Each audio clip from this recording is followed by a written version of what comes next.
For nearly 1,000 years, Rome was the most powerful civilization on earth. Its legions conquered 3 continents.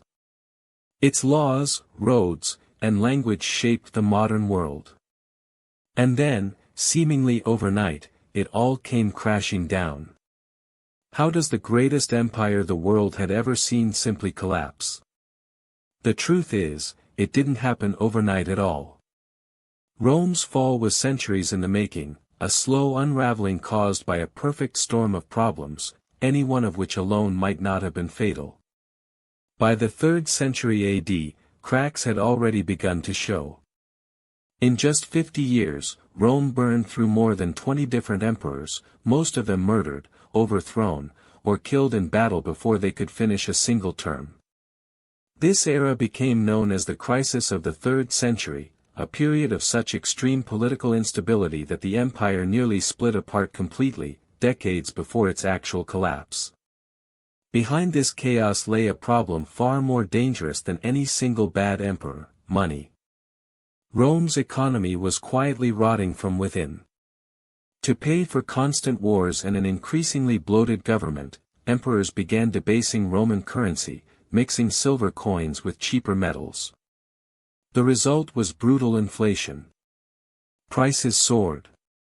Trust in Roman money collapsed. At the same time, Rome's tax base was shrinking. Wealthy landowners increasingly avoided taxes, while the burden fell harder on smaller farmers, many of whom simply abandoned their land entirely, unable to keep up. Rome's problems weren't just economic and military, though.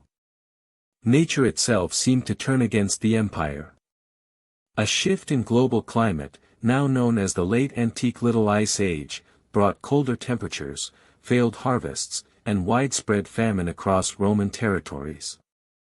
Making matters catastrophically worse, devastating plagues swept through the empire, killing millions and further crippling Rome's population, army recruitment, and tax revenue, all at the exact moment the empire could least afford it. As the economy weakened, Rome's famous military machine began weakening with it. The legions that once conquered the known world increasingly relied on foreign mercenaries, soldiers with little loyalty to Rome itself, only to whoever paid them. Meanwhile, beyond Rome's borders, pressure was building that the empire was increasingly unable to contain. Waves of Germanic tribes, pushed westward by the fearsome Huns invading from Central Asia, began pressing against Rome's frontiers like water against a crumbling dam. In 376 AD, desperate Gothic refugees fleeing the Huns asked Rome for permission to settle within its borders.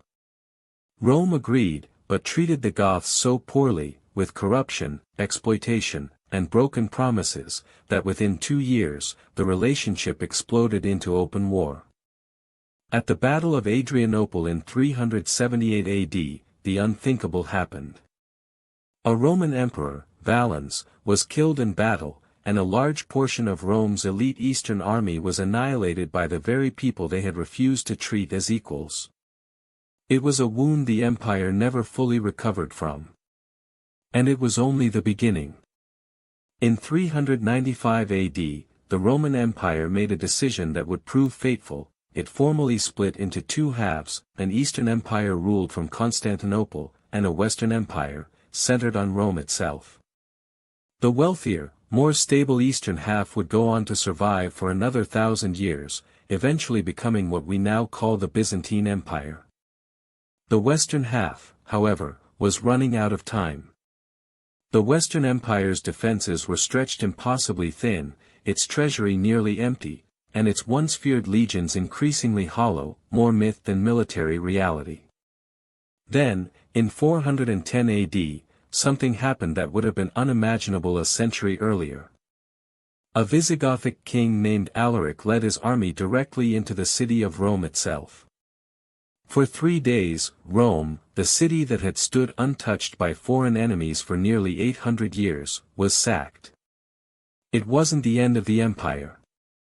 But it shattered something deeper, the psychological belief that Rome was eternal, untouchable, invincible. News of the sack of Rome spread across the known world like a shockwave. If Rome itself could fall, even briefly, what did that mean for the rest of the empire? The answer came just decades later. In 451 AD, Attila the Hun, the most feared warlord in the ancient world, invaded Roman Gaul with a massive army, though he was narrowly stopped at the Battle of the Catalonian Plains. But the damage from decades of invasion, war, and instability had already been done. Roman authority was crumbling province by province, faster than anyone in Rome itself seemed willing to admit. In 455 AD, Rome was sacked yet again, this time by the Vandals, whose brutal reputation was so notorious it gave us the modern word vandalism itself. By this point, the Western Roman Empire barely controlled Italy itself, let alone the vast territories it once ruled from Britain to North Africa. Roman emperors had become puppets, installed and removed at the whim of powerful Germanic generals who now held the real military power. Finally, in 476 AD, a Germanic general named Odoacer removed the last Western Roman emperor, a teenage boy with the almost poetically ironic name Romulus Augustulus, the same name as Rome's legendary founder. Odoacer didn't even bother naming a new emperor. He simply sent Rome's imperial crown to Constantinople, a quiet, almost anticlimactic ending to 8 centuries of Western Roman power. So why did Rome really fall? Historians still debate the answer, but most agree it wasn't any single cause. It was the accumulation of everything at once. Economic decline weakened Rome's ability to fund its own defense. Political instability meant Rome couldn't respond to threats with unified leadership. Military over-reliance on foreign mercenaries eroded the very loyalty the empire depended on to survive. And relentless external pressure from migrating tribes, themselves fleeing existential threats like the Huns, meant Rome faced enemies it could no longer contain, absorb, or defeat. Some historians point to deeper cultural shifts too, a loss of civic identity, a population that increasingly saw itself as provincial rather than truly Roman, less willing to sacrifice for an empire that felt increasingly distant and abstract. You may have also heard a popular theory that lead poisoning, from Roman water pipes and wine vessels, slowly poisoned the population into decline.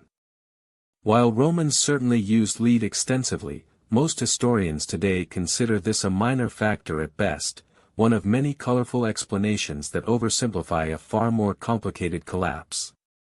But here's what's often forgotten in the story of Rome's fall: the Roman Empire didn't actually disappear in 476 AD.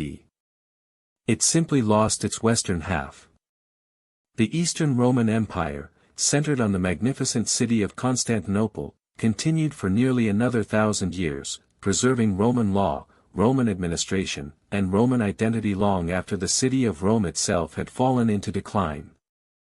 It wouldn't be until 1453 AD, nearly 1,000 years after the West fell, that Constantinople itself finally fell to the Ottoman Empire, truly closing the book on ancient Rome forever.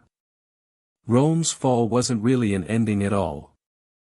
It was a transformation, one empire slowly reshaping into the medieval kingdoms of Europe, while its eastern half carried the torch of Roman civilization for another 10 centuries. Perhaps that's the real lesson of Rome's fall. Empires don't collapse in a single dramatic moment. They erode, slowly, from 1,000 small failures, until one day, the world simply looks different than it did before.